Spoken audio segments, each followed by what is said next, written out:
तो स्टूडेंट्स, आज की क्लास एसए की होगी। और एसए में एक चीज सभी को ध्यान रखना है कि जो फोमोस्ट चीज है, अगर कोई मुझे कहता है एसए लिखना नहीं आता है, तो मैं सबसे पहली चीज यही पूछूंगी कि क्या आपके पास कंटेंट है। अगर कंटेंट नहीं है तो चाहे आपको एसए लिखना ही क्यों ना आए, मगर आप एसए नहीं लिख पाओगे क्योंकि आपके पास कंटेंट नहीं है। तो सबसे मोस्ट इम्पोर्टेंट जो चीज है, हमारे पास कंटेंट होना। तो कंटेंट कब हमारे पास होता है? जब हमारा पेपर वन अच्छा होता है, जब हम करंट से अपने आप को अपडेटेड रखते हैं। तो अगर कंटेंट रहेगा तो हम ऐसे लिख पाए, पहली चीज। दूसरी जो इम्पोर्टेंट चीज ये है स्टूडेंट, कि हम सर्वज्ञाता नहीं है। सर्वज्ञाता का मतलब ओमनिशियंट। हमें सब कुछ नहीं पता है, ये भी चीज ध्यान रखना। हम लोगों की अपनी लिमिटेशंस होती है। तो ऐसा भी हो सकता है कि कोई ऐसा ऐसे क्वेश्चन आपको दिखे जिसके बारे में आपको नहीं पता है, ठीक है, आपने पढ़ा नहीं। तो ऐसे केस में जब हम ऐसे क्वेश्चन का भी प्रैक्टिस करेंगे, तो ऐसे केस में आप ये मत बोला, ओ मुझे तो इसके बारे में पता नहीं, तो मैं कैसे करूंगा, मैं नहीं लिख सकता हूँ तो मैं नहीं लिखूंगा। नहीं, ऐसे नहीं करना है। आपको नहीं पता है तो उसके बारे में रिसर्च करो। आपके पास गूगल है, अच्छे से रिसर्च करो। आपकी मैगजीन है, आप जो मैगजीन पढ़ते हो, या आपके अपने नोट्स हैं, उसमें रिसर्च करो और लिख के दिखाओ। नहीं लिखना बहुत आसान है, मगर लिखना बहुत मुश्किल है। और मुश्किल काम करे तो ज्यादा बेहतर होगा आपके लिए। ठीक है, तो चलिए शुरू करते हैं। हम स्क्रीन शेयर करती हूँ।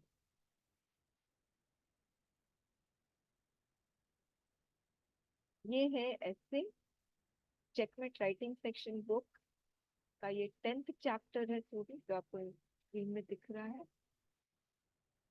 जो सीएपीएफ में ऐसे आते हैं स्टूडेंट, वो टोटल 6 ऐसे क्वेश्चन होते हैं, और उसमें आपको 4 अटेम्प्ट करने हैं। हर एक ऐसे क्वेश्चन का 20 मार्क्स होता है, तो टोटल 80 मार्क्स। ऐसे आप इंग्लिश में भी लिख सकते हो और हिंदी में भी लिख सकते हो। और ऐसे के जो टोटल नंबर वर्ड्स है वो 300 है। अब 300 का मतलब ये नहीं है एग्जैक्ट 300, आप 290 से लेकर 310, 320 लिख सकते हो। मगर ध्यान रखना कि अगर आप वर्ड लिमिट क्रॉस करते हो, तो जरूरत से ज्यादा क्रॉस करते हो, तो आपको दो नुकसान होगा। पहला तो ये है कि आप एग्जामिनर की मेहनत को बढ़ा रहे हो। एग्जामिनर बोलेगा मुझे तो 300 वर्ड का इवेलुएट करना है, मैं क्यों है ना 20 वर्ड्स और पढ़ के मैं है ना अपना टाइम वेस्ट करूं। क्यों एक्स्ट्रा मैं पढूं, मैं क्यों एक्स्ट्रा मेहनत करूं। तो आप एग्जामिनर को परेशान करोगे यदि ऐसा लिखोगे। दूसरा नुकसान आपको ये होगा कि आप अपना टाइम किल करोगे। ऑब्वियसली अगर आप 330 340 में लिखोगे, तो ऑब्वियसली आप जो टाइम उस पे दे रहे हो, तो बाकी जो क्वेश्चन अटेम्प्ट करने में टाइम है वो तो कट हो जाएगा ना। तो इसीलिए आपको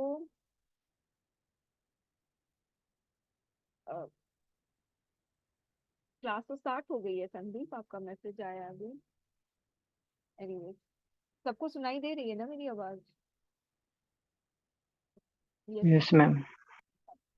तो इसीलिए आप कोशिश करो कि 310 320 में आप लोग ऐसे खत्म कर। ओके। अब ये जो ऐसे जो हम प्रैक्टिस करेंगे, तो पहले जो राइटिंग सेक्शन बैच हुआ करता था, जो जनवरी में मैं शुरू करती थी, मगर इस बार मैंने बहुत जल्दी शुरू कर दिया, नवंबर में ही शुरू कर दिया।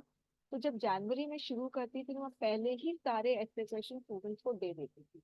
उनके पास, उनको पहले से पता होता था कि ये सारे ऐसे क्वेश्चन के आंसर मुझे लिखने हैं। मगर इस बार ऐसा नहीं हो रहा है। इस बार आपको हर दिन आपको ऐसे क्वेश्चन दिखेंगे, अच्छा ये ऐसे क्वेश्चन मुझे लिखना है। आपको पहले से एडवांस में ऐसे क्वेश्चन नहीं मिल रहा है, क्योंकि बैच बहुत जल्दी शुरू हुआ ये वाला। तो मैं वेट कर रही हूँ, जैसे अभी जनवरी है तो थोड़ा करंट का भी देना है। अगर सपोज मैं नवंबर में ही सारे ऐसे क्वेश्चन आपको दे दूंगी, तो ऑब्वियसली जो डेवलपमेंट दिसंबर या जनवरी में हुआ है या फेब में हुआ है, वो मैं आप लोगों को नहीं देख पाऊंगी। इसीलिए थोड़ा करंट से कनेक्टेड मुझे ऐसे क्वेश्चन देना था। इसीलिए आपको ऐसे क्वेश्चन एक एक करके मिलेगा। जब शेड्यूल में आपका ऐसे क्वेश्चन होगा तो उसी दिन आपको ऐसे क्वेश्चन का ऐसे क्वेश्चन दिया जाएगा और आपको रिसर्च करके उसमें आंसर लिखना है, पहली चीज। ओके। दूसरी चीज है, आपको ऐसे क्वेश्चन के आंसर भी मिलेंगे, और ये जो आंसर है वो एनरोल्ड स्टूडेंट्स हैं उनको भी मिलेंगे, और जो नॉन एनरोल्ड स्टूडेंट्स हैं उनको भी मिलेंगे, एंड ऑल फ्री। ये मैं ऑल फ्री इसलिए बोल रही हूँ, हमेशा राइटिंग सेक्शन बैच में ऐसा ही होता है कि जो भी क्वेश्चन और मिलते हैं और उसके आंसर मिलते हैं वो हमेशा मेरा फ्री ही जाता है, वो मैं हमेशा फ्री ही देती हूँ स्टूडेंट्स को। अब कुछ ऐसे सीएपीएफ कैंडिडेट्स हैं जो नहीं है एक्चुअली में सीएपीएफ कैंडिडेट, बस बोलने के लिए वो सीएपीएफ कैंडिडेट होते हैं।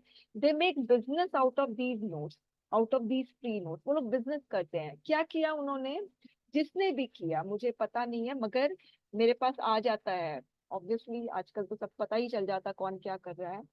मेरे जो फ्री में नोट्स अवेलेबल हैं उसको बेच रहे हैं।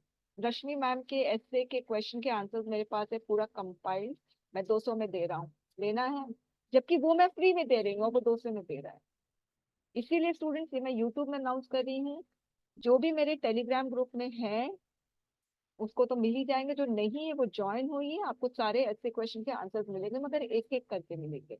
अब जो एनरोल्ड स्टूडेंट्स है उनको बस ये फायदा होता है कि उनका इवैल्यूएशन होता है, उनको पता चलता है उनकी गलती क्या है, कहाँ पर है, और कैसे उनका इम्प्रूवमेंट होना चाहिए। इसमें बड़ा फायदा ये होता है।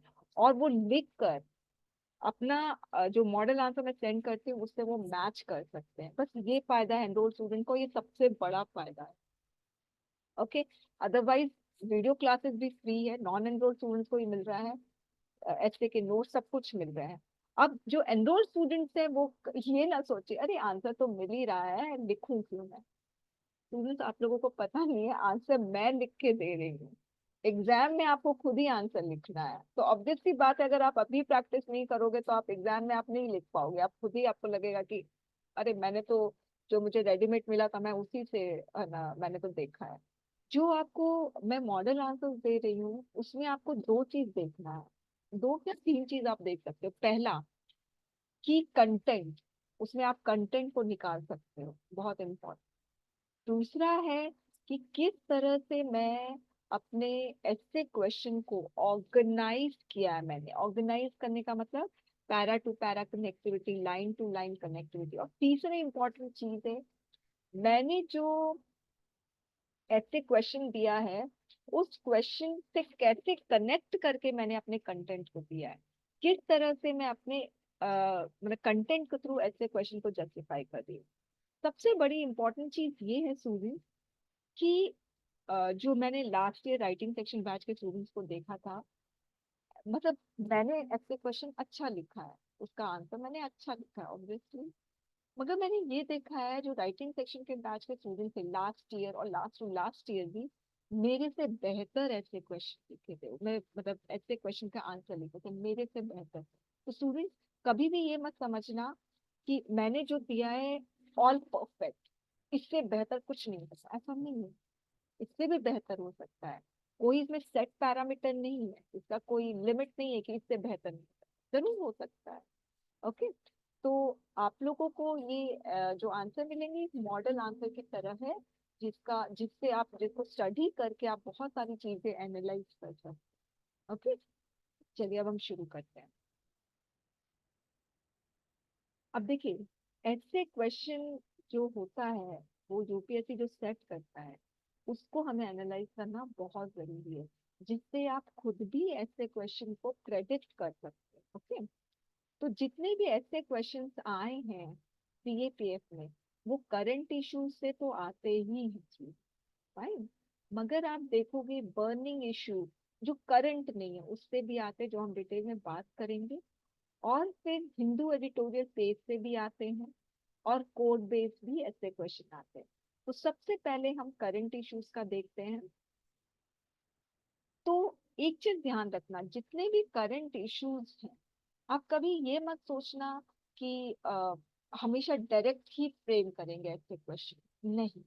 जैसे मुझे याद है 2020 में या 19 में एक ऐसे क्वेश्चन आया था, online gaming is dangerous to youth, ऐसे करके एक ऐसे क्वेश्चन था। तो ये इनडायरेक्टली आया था। ब्लू वेल, पबजी, उसे सुसाइडल अटेम्प्ट हो रहे थे या सुसाइड कर रहे थे बच्चे या यूथ हमारे, तो सीधे पबजी या ब्लू वेल पे नहीं क्वेश्चन पूछा, इनडायरेक्टली क्वेश्चन पूछा। Got it? तो कोई भी इवेंट हो रहा है आपके आसपास, तो उससे इनडायरेक्टली क्वेश्चन पूछा जाएगा। आप कभी मत सोचना कि डायरेक्टली क्वेश्चन पूछा जाएगा। तो कभी कभी डायरेक्टली भी पूछ लेता है, जैसे अभी लास्ट ईयर आया था price rise cause and effect. ये थोड़ा सा एकदम अलग हट के यूपीएससी का क्वेश्चन था, यूजुअली ऐसा पूछा नहीं जाता है। मगर डायरेक्टली क्वेश्चन जो आता है वो बहुत रेयर केस होता है। ओके। अब जैसे 2019 में यूपीएससी ने क्वेश्चन पूछा था, the role of Indian army in nation building. तो 2019 को ही 14 फेब को पुलवामा अटैक हुआ था स्टूडेंट। तो पुलवामा अटैक से डायरेक्ट क्वेश्चन नहीं आया, इनडायरेक्ट क्वेश्चन आया। ओके। अब फिर एक और ऐसे क्वेश्चन पूछा गया था, the earth is not for humans only. मेरे ख्याल से ये 2019 का ही है ये क्वेश्चन। तो ये क्वेश्चन जो है वो एक्चुअली 6 मेजर मास एक्सटिंक्शन को रेफर कर रहा है, जिसमें बहुत करोड़ों करोड़ों स्पीशीज खत्म हो जाएंगे। और ये 6 मेजर मास एक्सटिंक्शन अप्रोच कर रहा है हमारे अर्थ को। तो इसमें इससे कनेक्टेड ये ऐसे क्वेश्चन आया था, अर्थ is not for humans only. फिर एक और, अभी मैंने जो पबजी के बारे में बताया था, the essay on online games जो आया था, that refers to PUBG that is increasingly becoming addiction. अब 2017 में एक ऐसे, ये सारा 2019 का है स्टूडेंट्स। ओके। अब 2017 में ऐसे क्वेश्चन आया था, cashless transaction scope and future prospects in India. तो ये डायरेक्टली नहीं आया था स्टूडेंट, ये क्वेश्चन इस इवेंट को हिट कर रहा था, डीमोनेटाइजेशन इवेंट को, 2016 में जो हुआ था। तो 2016 के अक्टूबर नवंबर में हुआ था, और 2017 के में ये क्वेश्चन आ गया था। फिर अब हम बोलते हैं ना करंट का पूछा जाता है। अब देखो, डीमोनेटाइजेशन के 2 साल बाद यूपीएससी ने फिर से एक डायरेक्ट क्वेश्चन सेट किया। वो था, note ban effective tool against black money. सोचिए, 2 साल बाद डिमोनेटाइजेशन हो गया, उसके 2 साल बाद ये क्वेश्चन वापस से सेट किया गया। तो अगर हम सोचते हैं सिर्फ करंट करंट नहीं, तो ऐसा नहीं है स्टूडेंट। बर्निंग इश्यूज पे भी क्वेश्चन पूछे जाते हैं। डीमोनेटाइजेशन जो 2016 में हुआ था, वो एक्चुअली ब्लैक मनी को रिकवर करने के लिए हुआ था। ओके। तो ब्लैक मनी पे क्वेश्चन 2 साल बाद आया है। फिर उसके बाद इसमें मैंने इसीलिए लिखा है, this indicates the fact that the question can be framed on a significant past event even if its impact is still felt in the present scenario. फिर जो ऐसे क्वेश्चन है, the need for common civil code. Common civil code current क्या है? Burning issue है ये, जो हमेशा से एक इशू बना रहा है, ठीक है, फॉर अ डिकेड। जब बीजेपी गवर्नमेंट में नहीं था, तब भी 2014 के पहले भी कॉमन सिविल कोड को प्रपोजल दिया गया था, बीजेपी ने ही दिया था, इसको पुश बीजेपी ही कर रहे हैं। तो 2017 में ये क्वेश्चन पूछा गया था। तो was pointing out to its demand made by the union government in 2016 को यूनियन गवर्नमेंट ने डिमांड ये दिया था, और अभी भी दे ही रहे हैं एनीवे। द ऐसे question, India versus China in the context of emerging economy in south Asia, 2017 में पूछा गया था। ये जो ऐसे क्वेश्चन है, it is a product of the China massive belt and road forum held in 2016। तो 2016 को ये हुआ था, one road one belt policy. तो उसी की वजह से ये वाला इंडिया वर्सेस चाइना वाला क्वेश्चन पूछा था। ये जो समिट था, इसको सभी ने अटेंड किया था एक्सेप्ट इंडिया। तो ये बहुत इंपॉर्टेंट था। इंडिया तो अभी भी इसका पार्ट नहीं है। और अगर आप लोगों को पता है, इटली ने भी विड्रॉ कर लिया है। पहले इटली इसका पार्ट था, अब इटली ने भी विड्रॉ कर लिया है। The candidates while writing on this topic, क्यों मैं बोल रही हूँ करंट पे थोड़ा सा आपको ध्यान रखना है, क्योंकि जब आप लोग का ऐसा करंट पे क्वेश्चन करंट पे नहीं, आपको कोई भी क्वेश्चन ऐसा दिखता है, डीमोनेटाइजेशन का दिखता है, जैसे scope and future prospects in India, cashless transaction, तो आपको सोचना चाहिए कि ये जो क्वेश्चन है कौन से करंट इवेंट से कनेक्ट हो रहा है, तो उस करंट इवेंट को अपने आंसर में लिखना है. So the candidates, while writing on this topic, must talk about this summit in their content. The essay question "Cleaning and Connecting the Rivers in India" 2017 में आया था, is the outcome of interlinking of rivers program that was taken up on a high priority by the NDA government in 2017. तो 2017 को ये वाला programme शुरू किया गया था, तो इसी की वजह से ये क्वेश्चन पूछा गया था. ओके, ये तो थोड़ा सा डायरेक्ट भी लग रहा है हम लोगों को.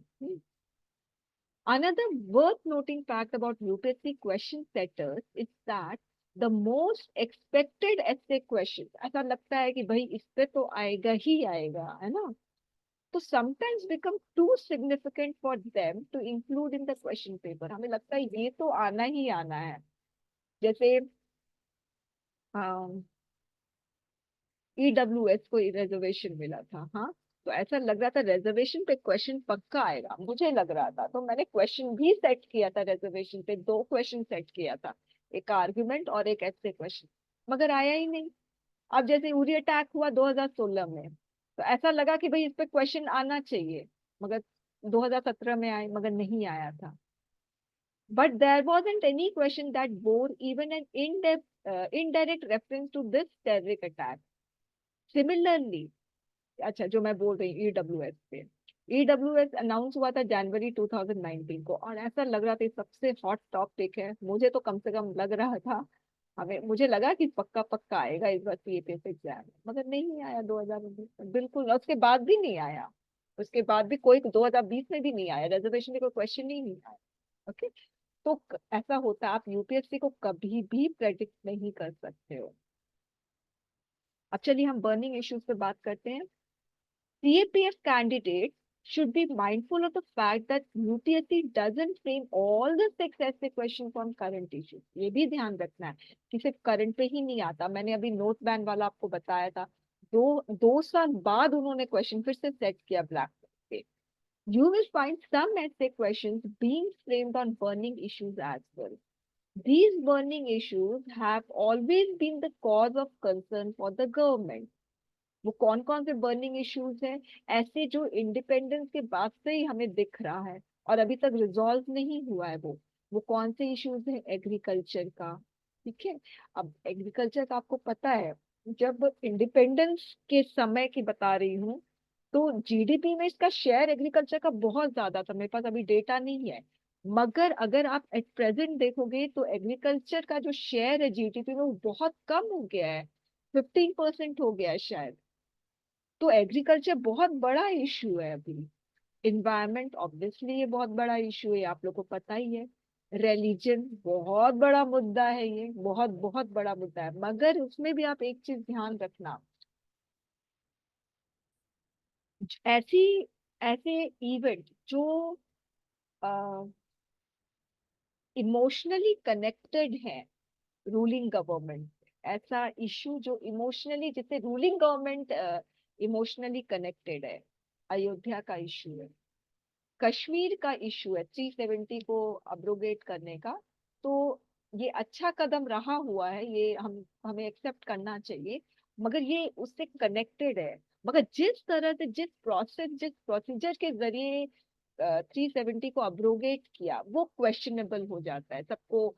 कश्मीर के लीडर को हाउस अरेस्ट में रख लिया गया, तो ये क्वेश्चनेबल है, उसमें क्वेश्चन मार्क हम पुट कर सकते हैं, मगर अगर अभी हम देखें तो अभी हमें लगता है कि हाँ सही है. मगर फिर भी सीएए, ये सारा, ये जो सारा इश्यूज है ना, इससे ना रूलिंग गवर्नमेंट अपने आप को इमोशनली कनेक्ट करते हैं. तो आपने अगर ध्यान दिया होगा तो 2023, 2022, 21, 30 को छोड़ दीजिए, मगर इसमें आप देखना कि कभी भी सीए का मुद्दा पे कोई क्वेश्चन नहीं आया, अयोध्या के मुद्दे पे कोई क्वेश्चन नहीं आया, कश्मीर के मुद्दे पे कोई क्वेश्चन.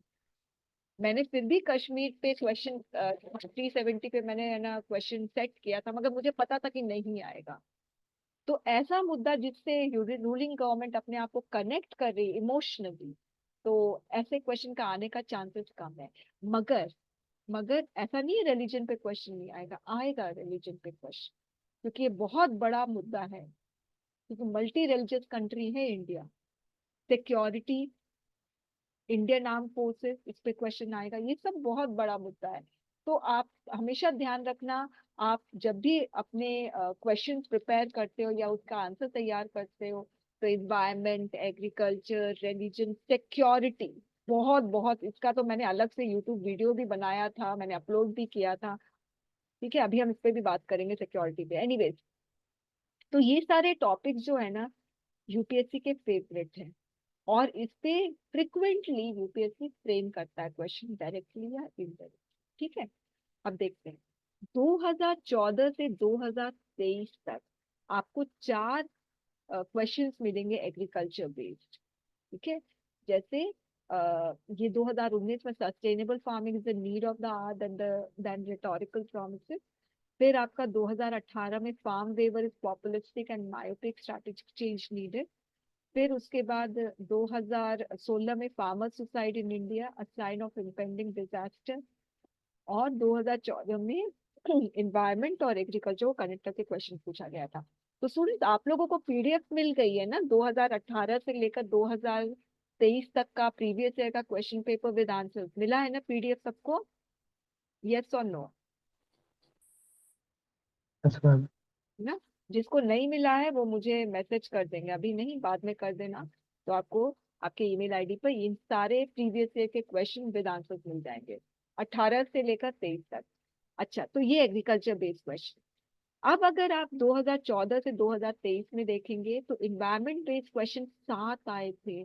इन्वायरमेंट का मुद्दा सिर्फ इंडिया का मुद्दा नहीं है, ये ग्लोबल प्रॉब्लम है स्टूडेंट्स। आपको हर हालत पे इस पे क्वेश्चन प्रिपेयर करना है। और मैं आपको अभी, आप जो क्वेश्चन का प्रैक्टिस करोगे, तो उसमें आपको इन्वायरमेंट पे भी क्वेश्चन मिलेंगे। Impact of climate change on agriculture and cropping pattern 2014 में पूछा, 2015 में डिजास्टर मैनेजमेंट पे क्वेश्चन पूछा। और डिजास्टर मैनेजमेंट तो मुझे लग रहा था कि आएगा क्वेश्चन, ठीक है, मगर नहीं आया। मगर मैं आपको स्टूडेंट्स कह रही हूँ, डिजास्टर मैनेजमेंट क्वेश्चन आने का पूरा पूरा चांसेस है। Is development possible at the cost of environment, ये क्वेश्चन 2016 में पूछा गया। क्लीनिंग कनेक्टिंग 2017 में। Earth is not for human 2019 में। The campaign to save the endangered species 2022 में। The e waste the dark side of digital 2023 में। ये जो क्वेश्चन 2023 में पूछा, ये क्वेश्चन मैंने 2019 में सेट किया था ई वेस्ट पे। बहुत बड़ा मुद्दा है ई वेस्ट का, और जैसे जैसे डिजिटल एरा के अंदर हम घुसते जा रहे हैं, ई वेस्ट का मुद्दा बहुत बड़ा होता जाएगा, जब तक हमें अवेयरनेस नहीं मिलेगी। जहां पर मैं रहती हूँ, अभी फिलहाल मैं वेस्ट बंगाल में हूँ। तो ये जो जगह है, यहाँ पर आप बिलीव करोगे, एक पूरा एक कम्युनिटी तैयार हुआ है। वो कम्युनिटी का यही काम है कि हर किसी को अवेयर करवाना कि अगर आपके पास ई वेस्ट है, तो आप हमें दीजिए, हम इसको रिसाइकिल करेंगे। तो जितना भी ई वेस्ट, यहाँ पर छोटी सी कम्युनिटी है, और वो सभी को, उस कम्युनिटी में जितने भी फैमिली, सबको ही अपना ई वेस्ट अलग करके रखते हैं। फिर एक टाइम आता है, हम लोग जाकर उनको हम ई वेस्ट देते हैं। कभी भी ई वेस्ट को एक नॉर्मल डस्टबिन में नहीं फेंकना चाहिए। एनीवेज, अब 2014 से 2023 में दो ही ऐसे क्वेश्चन पूछे। क्यों दो ऐसे क्वेश्चन पूछे गए? क्योंकि रिलीजन है ना, उससे हम अपने आप को इमोशनली कनेक्ट करते हैं। ठीक है, तो ये ना बहुत टची सा क्वेश्चन होता है। रिलीजन बेस्ड जो भी क्वेश्चन आएगा ना, वो टची होगा। हमारे हम जल्दी से प्रवोक हो जाएंगे, कुछ भी हो सकता है ना। इसीलिए ऐसे क्वेश्चन को अटेम्प्ट करना भी हमें बहुत सोच समझ के चाहिए। Anyways, religious fundamentalism a challenge to national security. और 2018 में civil wrong emerging from religion bigotry constitutionally punishable, ये क्वेश्चन आया था। ठीक है, मगर याद रखना, रिलीजन का जो मुद्दा है वो बहुत बड़ा मुद्दा है, और इसको अभी तक रिजॉल्व नहीं किया गया है। ये जब से ब्रिटिशर्स आए तब से मुद्दा बहुत बड़ा हो चुका है। और भी बर्निंग प्रॉब्लम से जो इंडिया को ट्रबल कर रहा है, वो कौन सा है?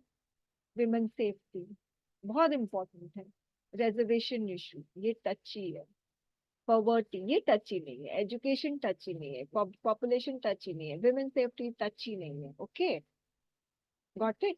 जो रिलीजन का मुद्दा है, रिजर्वेशन का मुद्दा है, ये कश्मीर का मुद्दा, ये सारा टची टची इशू है। तो इस पे क्वेश्चन भी बहुत सोच समझ के फ्रेम किया जाता है, और जब हम आंसर करते हैं तो उस पे भी बहुत हमें सोच समझ के आंसर करना चाहिए। The four essay questions of UPSC CAPF 2018 were based on these burning issues। यानी 2018 में विमेन पे आया, रिजर्वेशन पे आया था, एजुकेशन पे आया था। आप देखना, अब मैं सिक्योरिटी की बात करती हूँ। मैंने यहाँ पर आपको बोला था कि सिक्योरिटी बहुत इंपॉर्टेंट है, अब आप देखोगे कितना इंपॉर्टेंट है।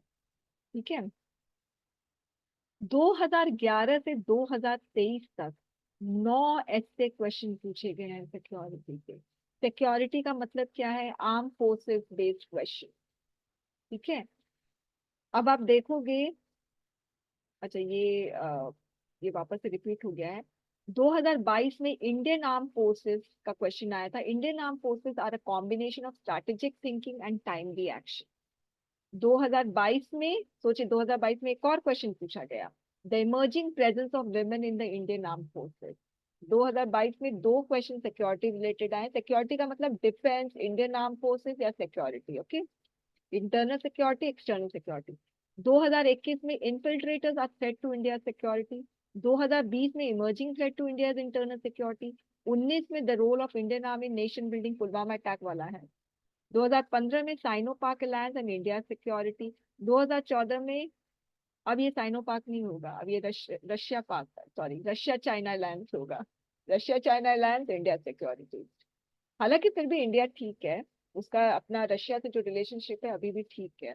2014 में religious fundamentalism a challenge to national security, तो रिलीजन और सिक्योरिटी को कनेक्ट करके पूछा गया है। और 2011 में security imperatives of India in the emerging geopolitical environment. Okay, ठीक है। तो अब आप देखोगे सिक्योरिटी पे क्वेश्चन 22, 21, 20, 19 लगातार 3 साल तक पूछा गया है, और फिर यहाँ पे लगातार 2 साल तक पूछा गया है। तो सिक्योरिटी पे क्वेश्चंस आपको तैयार करने ही करने हैं। तो वो आप देखना कि कौन सा ऐसा करंट इवेंट है जिसपे आप, एक क्वेश्चन बन सकता है सिक्योरिटी का। एक और चीज देखो, सिक्योरिटी पे ये इतने 9 क्वेश्चन आए, मगर 9 क्वेश्चन एकदम डिफरेंट तरीके से पूछे गए हैं, एक तरीके के नहीं है। कुछ स्टूडेंट ऐसे बोलते हैं, मैम हम प्रीवियस ईयर का ऐसे क्वेश्चन को प्रैक्टिस करें, कोई फायदा नहीं है। प्रीवियस ईयर का रीडिंग कॉम्प्रिहेंशन और प्रेसी को प्रैक्टिस करो, ग्रामर को प्रैक्टिस करो। रिपोर्ट, आर्ग्यूमेंट और ऐसे को प्रैक्टिस करने की जरूरत नहीं है, क्योंकि ऑल टुगेदर डिफरेंट क्वेश्चन देते हैं। आप करंट इवेंट देखो, करंट इवेंट से कनेक्ट करके एक इनडायरेक्ट ऐसे क्वेश्चन फ्रेम करना चाहिए। Okay, anyways, you must also understand that the topics of the essay in a broader sense might be similar। ये मैं क्या बोलना चाह रही हूँ, ब्रॉडर सेंस में ये सारे जो ऐसे क्वेश्चन है 9 के 9 सारे सिक्योरिटी बेस्ड ही है। ओके, मगर क्वेश्चन अलग अलग तरीके से पूछे गए हैं, इसीलिए इस क्वेश्चन का आंसर भी अलग तरीके से ही करना है। For instance, all the four essay questions that were asked on the broad topic agriculture are unique, must be dealt with differently। जैसे एग्रीकल्चर पे हमारा क्वेश्चन आया था, ये रहा, चारों ऐसे क्वेश्चन एकदम अलग अलग है, सारा एग्रीकल्चर पे बेस्ड है। Sustainable farming, farm waiver, farmer suicide, climate change on agriculture, मगर ब्रॉड टॉपिक एग्रीकल्चर है, मगर इसको अलग तरीके से पूछा गया है, अलग तरीके से डील करना है, अलग तरीके से आंसर करना है। अब हम हिंदू एडिटोरियल पेज में आते हैं। देखिए, यूपीएससी है जो, मैं जो क्वेश्चन सेट करती हूँ बेसिकली, मैं हिंदू एडिटोरियल पेज को बेस बनाकर क्वेश्चन सेट करती हूँ। फाइन, क्योंकि यूपीएससी क्या करते हैं कि हिंदू एडिटोरियल पेज का जो हेडलाइन होता है ना, उसको ही हल्का फुल्का मॉडिफाई करके उसी को क्वेश्चन बना देते हैं। ये मैंने 3 बार देखा है, 2 का तो एग्जाम्पल शायद मैं दे भी रही हूँ यहाँ पर। The UPSC set essay question, sorry, the UPSC essay questions also illustrate the significance of reading the editorial page of the Hindu newspaper carefully and thoroughly। Students कहते हैं मैम हम इंडियन एक्सप्रेस पढ़ रहे हैं, इंडियन एक्सप्रेस भी पढ़ो, कोई problem नहीं है, वो भी इसी जॉनर का, जिस जॉनर का द हिंदू है, और उसी स्ट्रेटा का है, ऐसा नहीं है कि ये अलग है, दोनों एक साथ है, आप जो भी पढ़ लो कोई प्रॉब्लम नहीं है। मगर जो मैंने हिंदू का देखा वो मैं बता रही हूँ। द ऐसे question of the UPSC CAPF exam 2018 आया था, non performing parliament unhealthy trend in democracy, ये क्वेश्चन पूछा गया था यूपीएससी के द्वारा। और हिंदू एडिटोरियल में आया था, अगर आप यूपी सर्च भी करोगे ना गूगल में आपको मिलेगा, the Hindu dated July 2017 2017 under the rubric vibrant democracy dormant parliament, ये हेडलाइन था। और इसी हेडलाइन, डोरमेंट का मतलब क्या होता है, जैसे वॉल्केनो है, अगर वो एक्टिव वॉल्केनो है तो वो कभी भी इरप्ट कर सकता है, अगर वो वॉल्केनो डोरमेंट है यानी वो दबा हुआ है बहुत सालों से, इरप्शन के चांसेस कम है, यानी वो एक्टिव नहीं है। डोरमेंट का मतलब एक्टिव नहीं है, इनएक्टिव। तो क्या लिखा है, डोरमेंट पार्लियामेंट यानी इनएक्टिव पार्लियामेंट। अब देखिए क्वेश्चन क्या था, non performing parliament, dormant parliament को हम इनएक्टिव पार्लियामेंट कहते हैं, यूपीएससी ने उसको क्या कर दिया, पर्यायवाची दूसरा यूज कर लिया, non performing parliament. Vibrant democracy को यूपीएससी ने कर दिया अनहेल्दी ट्रेंड इन डेमोक्रेसी। समझ में आया, यानी एडिटोरियल पेज की हेडलाइन को ही मॉडिफाई करके क्वेश्चन बना देते हैं। उसी साल एक ऐसे क्वेश्चन आया था, farm waiver is populist and myopic, strategy change needed, had been directly taken from, हालांकि मैंने यहाँ हिंदू एडिटोरियल पेज लिखा है मगर डेक्कन हेराल्ड से लिया गया था, डेटेड 26 जून 2017। तो अगर आप लोग डेक्कन हेराल्ड 26 जून 2017 अगर आप लोग ऐसे करके गूगल सर्च करेंगे तो आपको यही चीज मिलेगी, सेम यही चीज मिलेगी, एज इट इज कॉपी कर दिया है। मतलब कि यहाँ पर तो इन्होंने अपना थोड़ा मॉडिफिकेशन किया है, डेक्कन हेराल्ड वाला जो हेडलाइन था ना, उस हेडलाइन को ही कॉपी पेस्ट करके क्वेश्चन बना दिया है, सोचिए।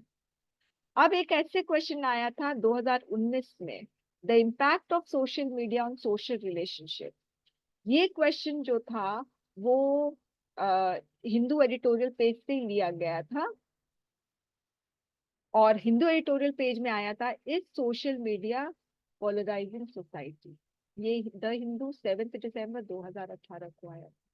ठीक है, तो कोइंसिडेंटली मैंने भी इत्तेफाक से ये हिंदू एडिटोरियल पेज इस दिन का मैंने पढ़ा था, और मैंने भी कोई क्वेश्चन सेट किया था, बस मैंने ये किया था कि मैंने यही हेडलाइन को क्वेश्चन बना दिया था, social media is polarising society, ये बना दिया था मैंने। मगर यूपीएससी ने क्या किया, सोशल मीडिया को लिया और पोलराइजिंग सोसाइटी को न लेकर ऑन मतलब इम्पैक्ट लिख दिया, कि सोशल मीडिया का इम्पैक्ट क्या है सोशल रिलेशनशिप में। एक इम्पैक्ट है कि वो सोसाइटी को पोलराइज करता है, पोलराइज का मतलब डिवाइड करता है। ओके, एनीवेज, तो आपको एडिटोरियल पेज द हिंदू का पढ़ना है। और मैं एक टेलीग्राम चैनल में हूँ, मैं आपको टेलीग्राम चैनल का नाम दे देती हूँ, यूपीएससी स्पॉट, मैं यूपीएससी स्पॉट में हूँ। तो उस टेलीग्राम